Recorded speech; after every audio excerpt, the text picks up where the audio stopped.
Hi, I'm Katie from Salty Pearl Crochet, and today I'm going to show you how to make this lovely crab stitch border.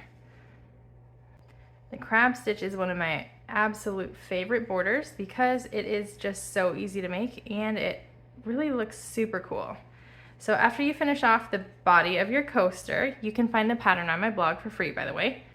We're going to chain one, and to work the crab stitch we are working backwards. So we're going to, instead of putting our hook there, we're going to go back one and go right in there. Yarn over and pull up a loop, and you see how they're nicely twisted. Yarn over and pull through. Ta-da! It's just like a single crochet, but we're moving backwards instead of forward. Insert your hook, yarn over, pull through, and complete your stitch. We're just going to put one reverse single crochet crab stitch in each space. And when we get to the corner here, we're going to put two. Now most crochet borders call for 3 stitches, but the crab stitch is so angled that you really can only fit 2 stitches in the corner.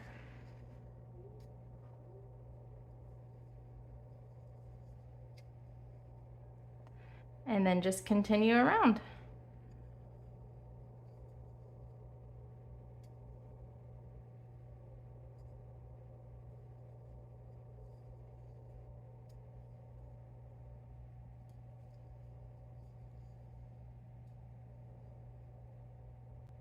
It really helps to have some tension on your yarn so that you don't accidentally lose the stitch when you're going backwards. It does take a little bit of time to get used to, but once you do, look how pretty that's looking.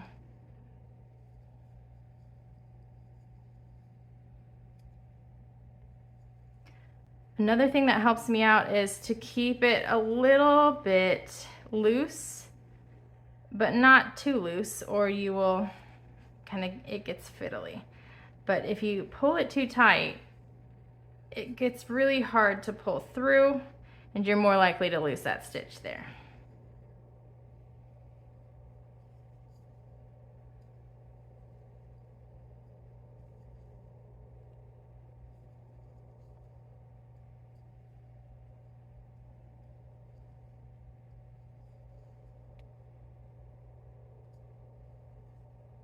And again, at the next corner, we're going to make sure and put 2 stitches into this corner stitch.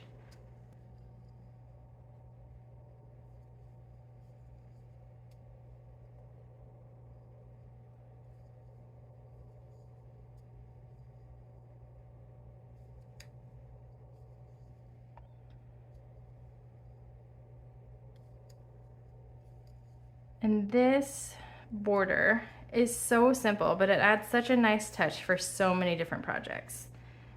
It's gonna look great on this coaster, but it would also be great on a blanket, especially in maybe a contrasting color. I think that would look really pretty.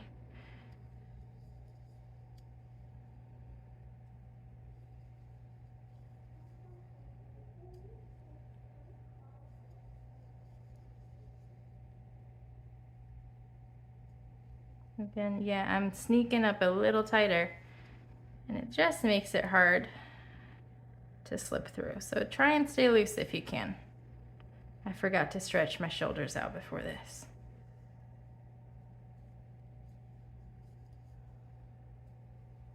And again, 2 stitches in the corner.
2 stitches go in the corner space.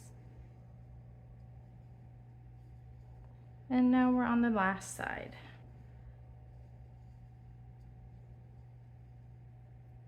Oop. So I find when you drop a stitch like that, it's easier to just undo it, because if you twist it, it kind of messes up the look of this rolled edge. And it's just 1 stitch after all. Especially if you're edging a blanket, you've probably already put in about 10,000 stitches. So what's one more?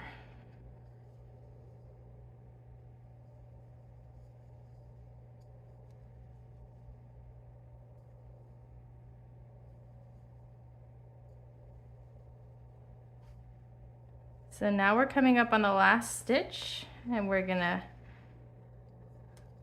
finish our crab stitch.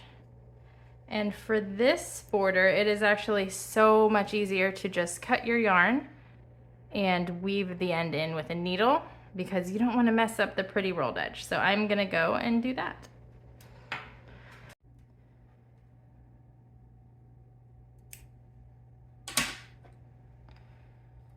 And this is my needle case from Furls. I love it because these things get lost so easily in my little notions bag.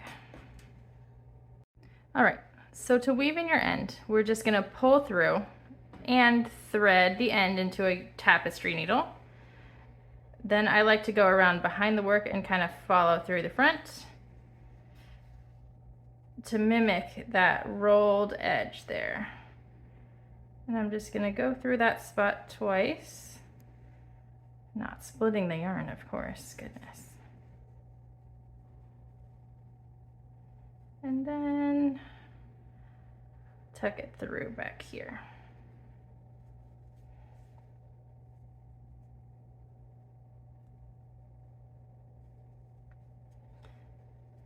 Probably one more time is gonna make it look better. Yeah, there we go.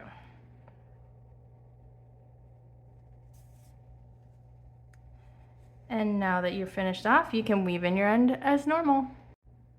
Have you ever tried the crab stitch before? Let me know in the comments.